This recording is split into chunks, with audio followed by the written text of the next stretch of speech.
जय हिंद सभी स्टूडेंट को।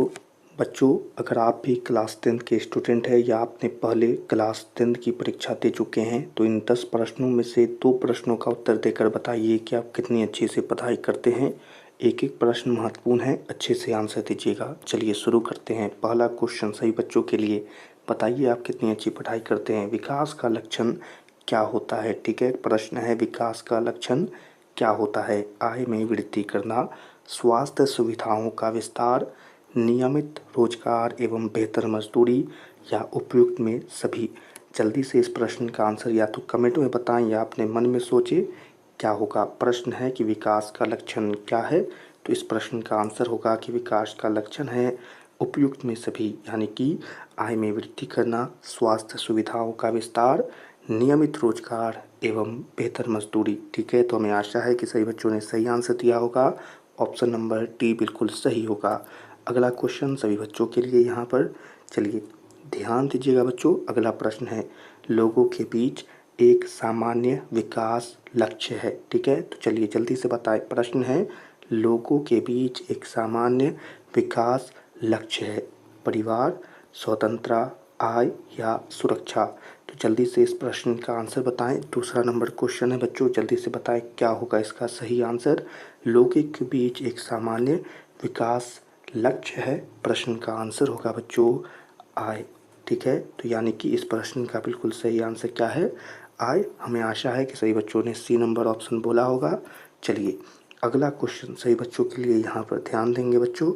अगला प्रश्न सभी बच्चे के लिए, मानव विकास के लिए साक्षरता क्यों अनिवार्य है? शैक्षणिक विकास के लिए, राजनीतिक विकास के लिए, सामाजिक विकास के लिए, उपयुक्त में से सभी के लिए।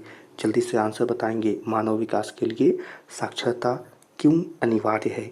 तो आंसर होगा बच्चों उपयुक्त सभी के लिए, यानी शैक्षणिक विस्तार के विकास के लिए, राजनीतिक विकास के लिए और सामाजिक विकास के लिए, यानी ऑप्शन नंबर डी बिल्कुल सही होगा। चलिए अगला क्वेश्चन सभी बच्चों के लिए ध्यान देंगे बच्चों। प्रश्न है आपके लिए, भारत की राष्ट्रीय आय का प्रमुख स्रोत क्या है?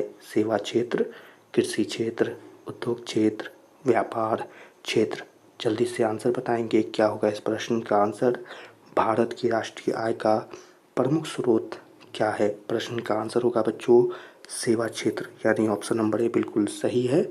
चलिए अगले क्वेश्चन को यहाँ पर देखेंगे। अगला क्वेश्चन सभी बच्चों के लिए, आर्थिक विकास के लिए अंतर्गत सम्मिलित लक्ष्य है। प्रश्न है आर्थिक विकास के अंतर्गत सम्मिलित लक्ष्य है, नियमित रोजगार, स्वतंत्रता, निर्मित व बेहतर मजदूरी या उपयुक्त में सभी। आंसर जल्दी से बताएं बच्चों क्या होगा।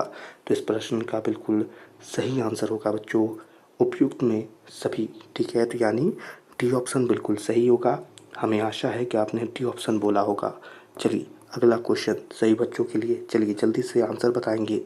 भारत के किस राज्य में गरीबी का प्रतिशत सबसे अधिक है? छत्तीसगढ़, बिहार, उड़ीसा, झारखंड। क्या होगा इस प्रश्न का आंसर?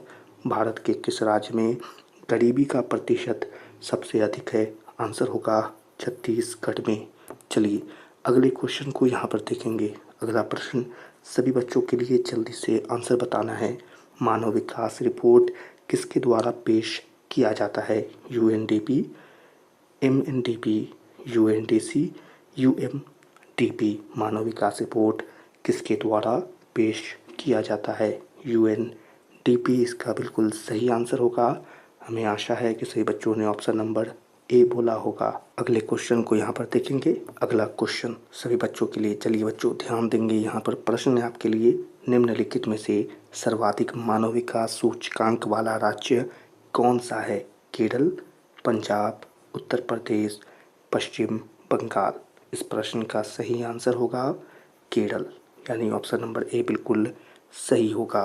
अगले क्वेश्चन को यहाँ पर देखेंगे।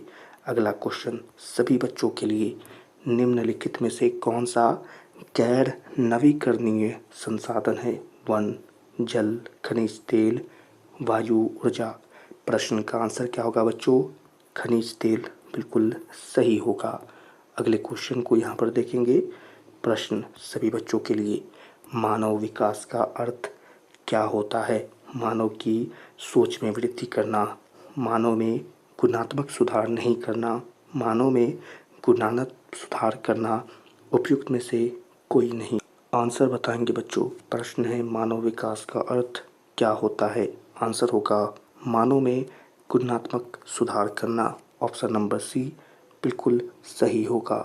चलिए बच्चों 10 प्रश्न यहीं पर समाप्त होते हैं। अब आप कमेंट में ज़रूर बताएं कि आपने 10 प्रश्नों में से 2 प्रश्नों के भी सही उत्तर दिए या आपने कितने प्रश्नों का सही आंसर दिया। कमेंट में ज़रूर लिखें और अपने नाम भी ज़रूर लिखें।